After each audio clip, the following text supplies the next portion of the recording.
Secretaría de Educación Pública.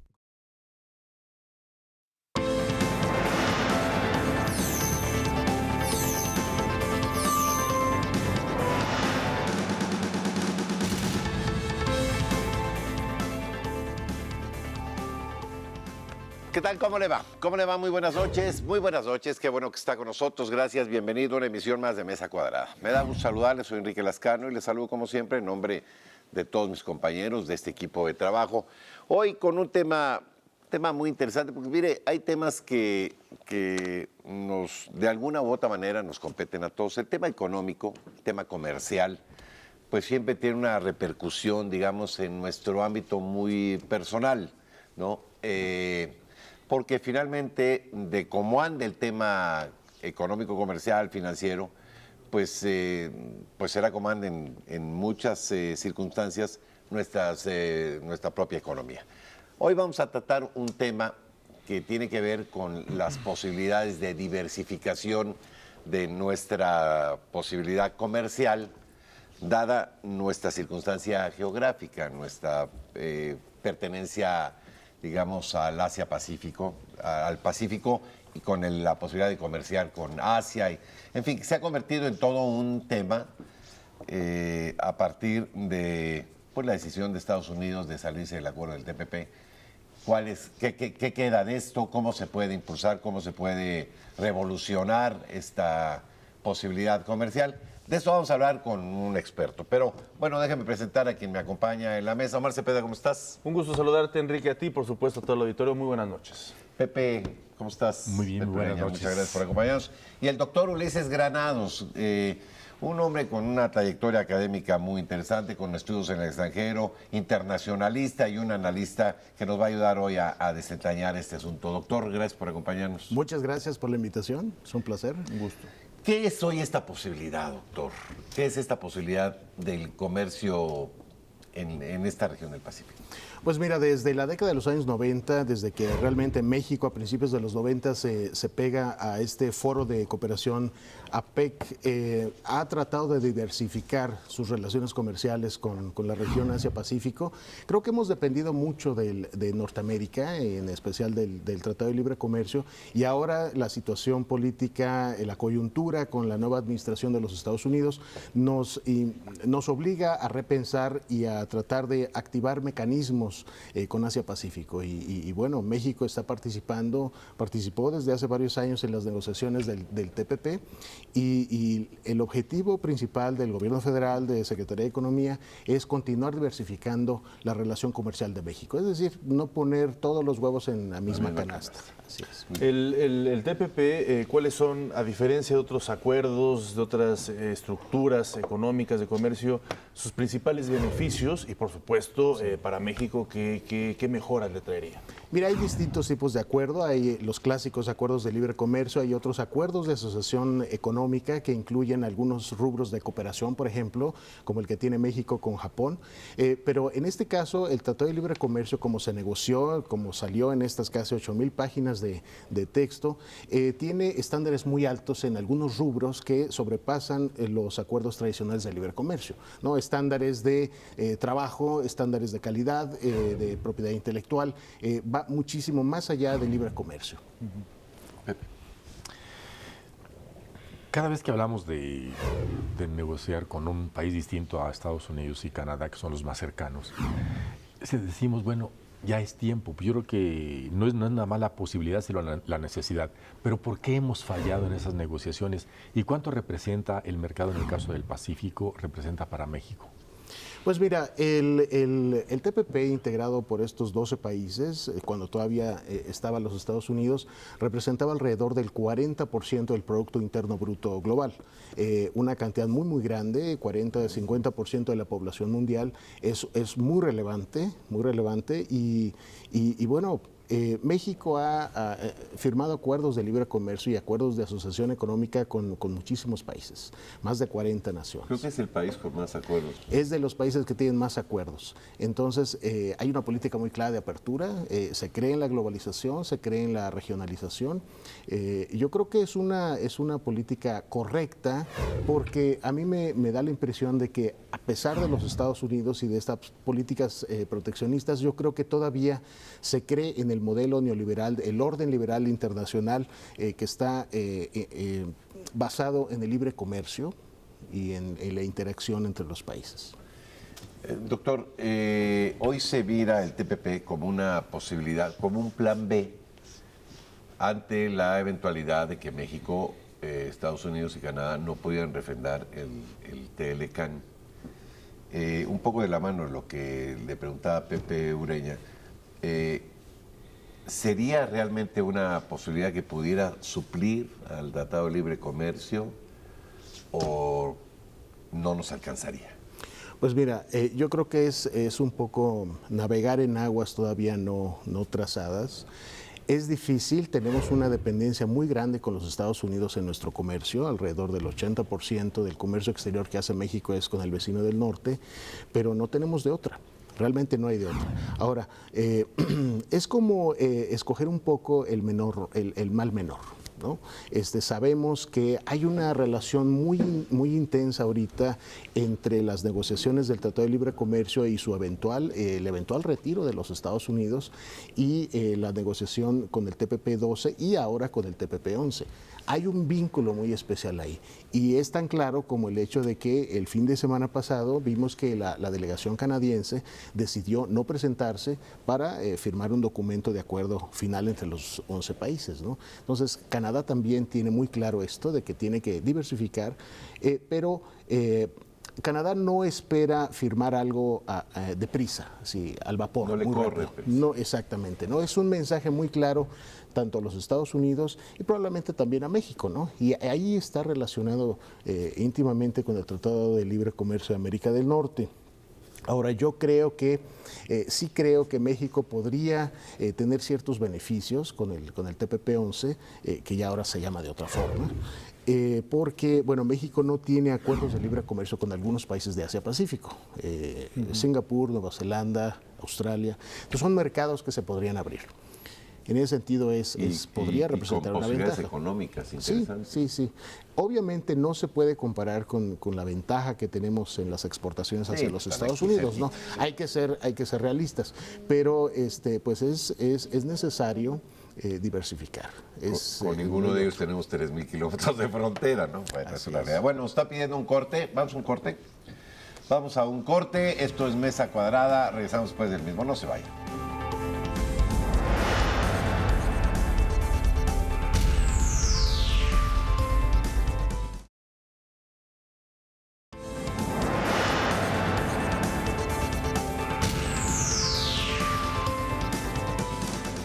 Bueno, ya estamos de nueva cuenta, Pepe. Sí. Ahorita hay una especie de luchas. Tour de force. Tours de Force. Básicamente para posicionar a las actitudes de cada país en las negociaciones. Aparentemente se está disipando mucho el riesgo o el temor de que se acabe el Tratado de Libre Comercio con América del Norte y se desplome el comercio internacional mexicano. Decía el secretario de Comercio, Ildefonso Guajardo, sencillamente se paga 4% más de acuerdo a las reglas de la OMC y se acabó el problema, pero el comercio va a continuar, ¿sí? ¿Cuáles son tus perspectivas en la negociación? ¿En la negociación del Tratado de Libre Comercio o del TPP? No, de los dos, bueno. Por una parte, el TLCAN como elemento básico y el otro como complementario o alternativo. Mira, yo creo que estamos entrando en una fase crucial en las negociaciones del Tratado de Libre Comercio. Creo que, bueno, hago eco un poco a la opinión del secretario de Economía, Ildefonso Guajardo, de que las estipulaciones en algunos rubros del TLC comparadas con el de TPP-11, por ejemplo, en temas relacionados con combate a la corrupción, se le ha puesto más atención en el Tratado de Libre Comercio, es cierto, ¿no? Ahora, En caso de que esto fracase, obviamente México se va a ir a las estipulaciones de la Organización Mundial del Comercio.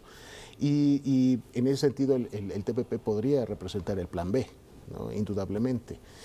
Ahora, siendo realistas, creo que, la Secretaría de Economía está muy confiada en que para enero o febrero del próximo año se pueda llegar a una firma de esto, pero yo soy un poquito más escéptico. Yo pienso que viendo la posición de Canadá el fin de semana en Asia, a mí me parece que va a haber un debate interno muy fuerte en los próximos 4 o 5 meses. Entonces yo no creo que antes de 6 meses, podría estar entre 6 meses y un año, en el que se llegue a algún acuerdo. Ahora, algunos países cuando firmaron el TPP-12, obviamente este acuerdo, pues entre 12 naciones, era algo muy complicado, ¿no? Entonces no quedaron completamente satisfechos. Cubrieron sus espaldas con algunas estipulaciones, algunos protocolos que protegían la soberanía, como en el caso de México, ¿no? Y sin embargo, pues había puntos ahí medio pendientes, ¿no? Y se abre la oportunidad en este momento con la eventual firma de un TPP-11, de que algunos países reconsideran algunas áreas. Por ejemplo, no sé, Malasia, Brunei y Vietnam han mencionado el fin de semana que hay algunos temas pendientes que tienen que ver en sus propios países, y hay algunas áreas donde afortunadamente se suspendieron alrededor de 20 rubros del TPP-12, esperando que los Estados Unidos en algún momento eventualmente regrese, ¿no? Esta es como que la estrategia, ¿no? Pero sí se abrió la posibilidad de que varios países reconsideren esto, ¿no? Claro. Fíjate que a mí me llama mucho la atención el juego, la estrategia de los Estados Unidos. A ver si podemos poner un poquito sobre esta mesa cuadrada elementos, ¿no? Porque mientras estamos hablando de la apertura comercial, de generar acuerdos, nuevas ventanas que nos permitan comerciar a México, Estados Unidos echa para atrás, ¿no? Ha amenazado al Tratado de Libre Comercio, no sabemos si es una estrategia o realmente tiene fundamentos que impliquen mejorar su economía, y también del TPP-12, ¿no? Precisamente que ahora ya se transfiere o se transforma en el TPP-11 por su salida. ¿Cuáles son esos aspectos que tú consideras que Estados Unidos está considerando, pues, para tomar estas medidas cuando pareciera que va precisamente en contra de la corriente de la globalización, ¿no? O en contra de países Pues como sí, China, que están justamente buscando nuevos mercados, nuevos caminos, la nueva ruta de la seda, en fin, ¿no?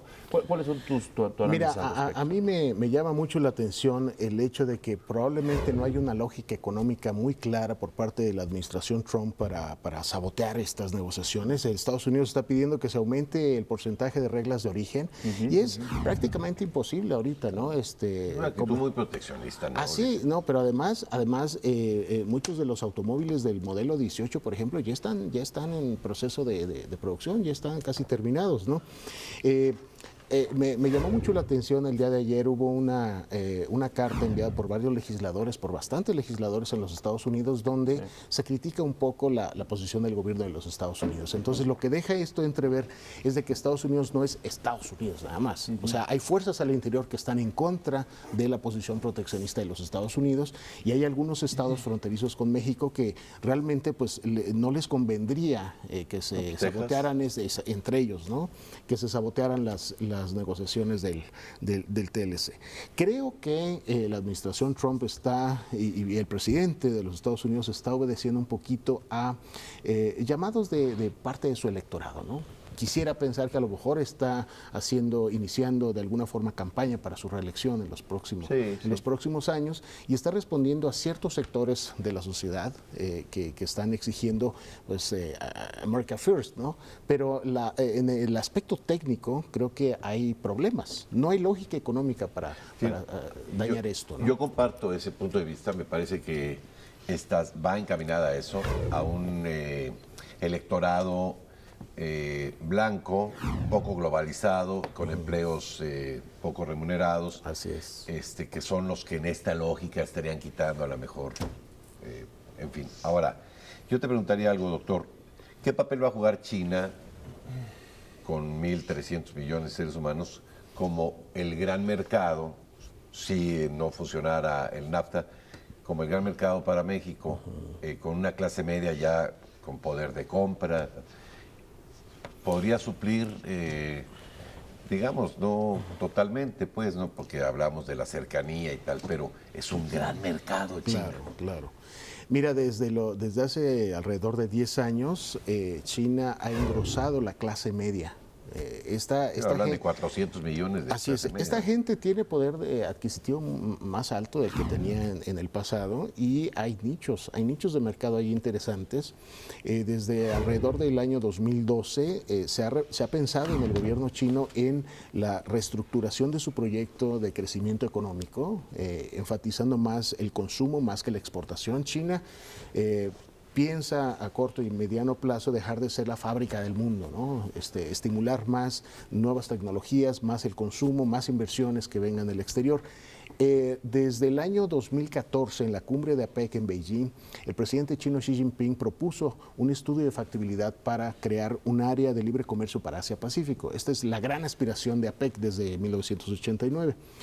Y pasan los años, 2014, 2015, 2016 en Lima, también el presidente vuelve a insistir en esto y parece que los países de la región de Asia-Pacífico están un poquito más confiados en que China podría llegar a tener un papel protagónico en la protección del multilateralismo y del comercio, el comercio abierto, ¿no? Increíble, ¿no? ¿Quién lo Es pensara? increíble, así es. Cuando revisaba uno la China de Mao, que algunos años, unas décadas después fueran ellos los... En fin, bueno, nos está pidiendo una pausa. Vamos a un corte, si me lo permite usted. Regresamos.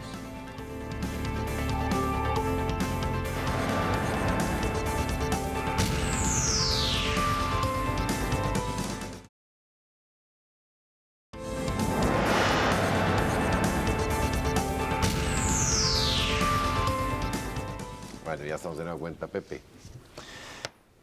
¿De qué productos mexicanos son mercado natural la región Asia-Pacífico y específicamente China? ¿Y cuáles se venden y cuáles no? También para hacer un balance. Tortilla. Claro. Sí, mira, hay desafortunadamente todavía nuestro principal producto de exportación para Asia sigue siendo producto agropecuario. Tenemos ya en los mercados asiáticos y principalmente en China y en Japón, tenemos las berries, este tipo de productos, el aguacate, pero también hay algunas empresas importantes de tortilla, por ejemplo, empresas mexicanas producen allá. Se ha abierto el mercado para el cerdo mexicano y el tequila. Ahora, en el caso del tequila yo soy un poquito escéptico porque por razones culturales parece ser que no hay mucho gusto por el tequila mexicano en China. Japón es otra historia, sí, hay de 1000 marcas, ¿no? Pero en China creo que no ha avanzado muchísimo, ¿no? Pero son básicamente productos agropecuarios e indudablemente, a pesar de esta narrativa de que México y China son competidores en manufacturas, México sigue importando la mayor parte a China de mineral de hierro. Productos naturales. Bueno, pues ahí está. ¿Cómo? Creo que una de las partes también importantes, hablábamos fuera del corte, es cómo se piensa a largo plazo. Tú viviste en Japón, conoces muy bien esa cultura. ¿Cómo se está dando desde esa trinchera toda la movilidad académica? Que creo yo que eso puede al final, a largo plazo, favorecer a México, porque precisamente se conoce desde primera mano esas necesidades, la cultura, las tradiciones, y en un momento dado poder ejercer estos acuerdos como el TPP o acuerdos bilaterales incluso, ¿no? Entre dos países. ¿Cómo se está manejando estos intercambios académicos? Mira, hay mecanismos ya claramente establecidos con algunos países. Por ejemplo, con China tenemos la Comisión Permanente Binacional México-China y se ha presentado el interés por parte de China de dar alrededor de 300 becas en los próximos 3 años, ¿no? Pero muchas de estas becas no se han aprovechado, ¿no? A lo mejor falta de comunicación, a lo mejor algunos alumnos que quieren ir no se enteran de estos procedimientos. En el caso de otros países, en segundo lugar, por ejemplo, Japón, tenemos también, es menor el número de becas que se ofrecen y es recíproco, ¿no? Japoneses vienen aquí a México, mexicanos van para allá. Existen mecanismos que Cancillería está directamente involucrada en esto. Pero yo creo que hay que hacer muchísimo más. Hay que hacer muchísima promoción para que los mexicanos vayan para allá. Necesitamos formar cuadros. Y es que estamos de acuerdo exactamente que ese puede ser uno de los éxitos, ¿no? Hablar el idioma, entender la cultura para poder ser innovadores al respecto y saber qué llevar de México, ¿no? Ya lo preguntabas, más allá de estos productos que pueden ser nuestros productos básicos a nivel de exportación, pero pueden haber otras áreas de oportunidad que, salvo que hayas vivido ahí, estudiado ahí, los puedes desarrollar mejor. Sí. Mire, indudablemente, uno de los objetivos de la cumbre de APEC de este año para toda la región Asia-Pacífico es promover a las pymes y a la microempresa, ¿no?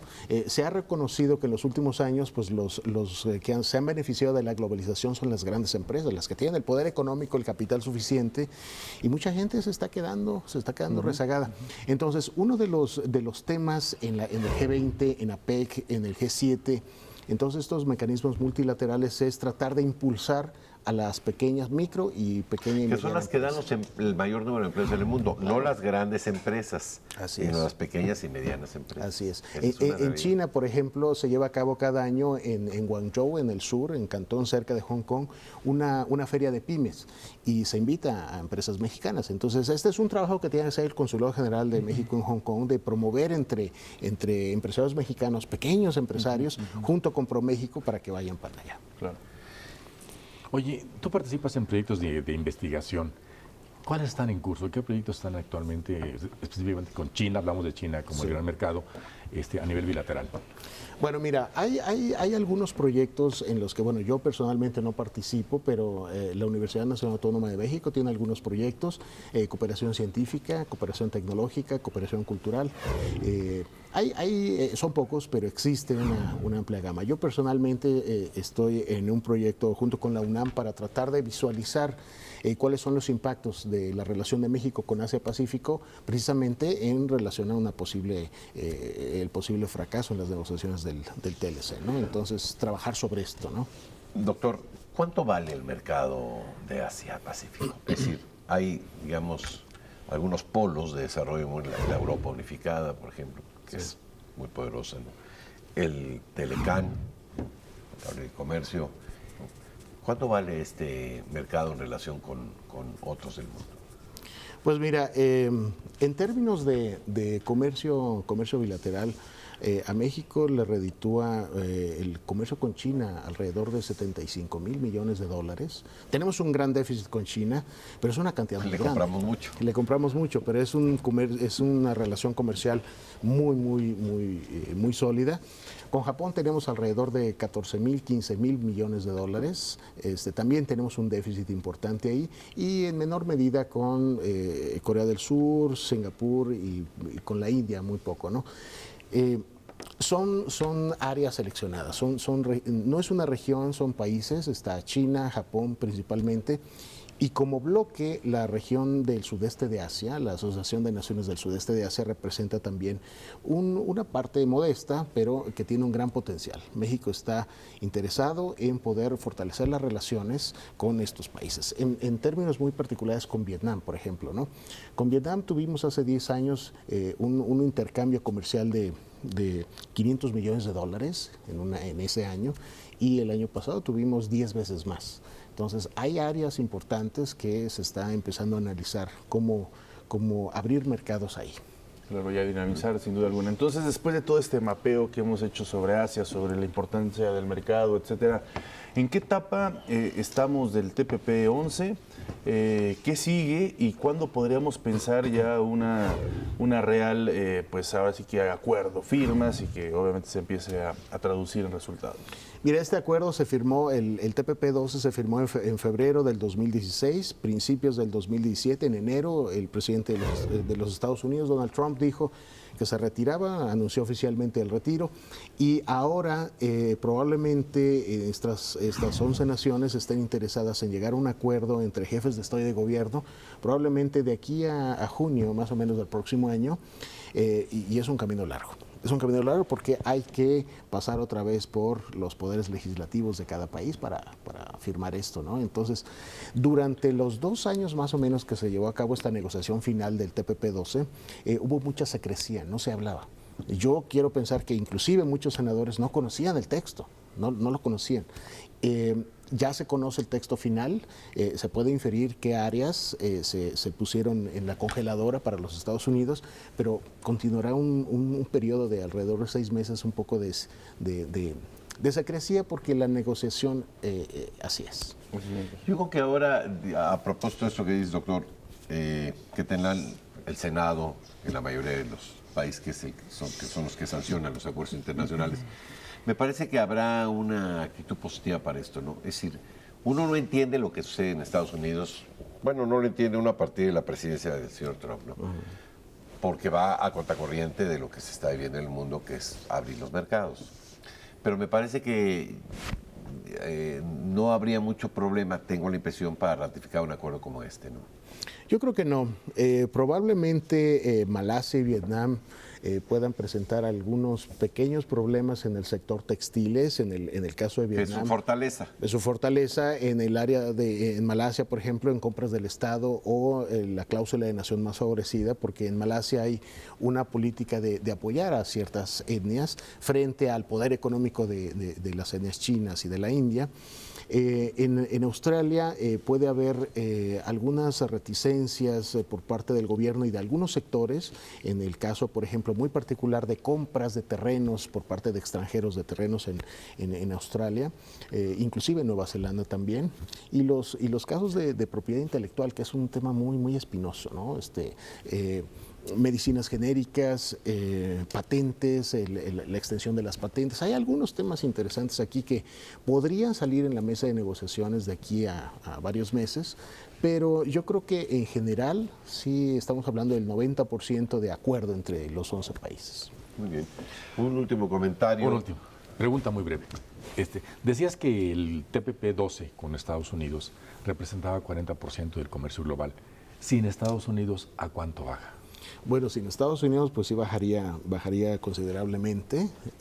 No sé, estaríamos hablando alrededor del 20% más o menos, ¿no? Pero o sea, la mitad. Más o menos. Estados Unidos representa la mitad, sí. Altísimo. Más o menos, alrededor. Bueno, pues sí, ahí se da cuenta uno de la importancia.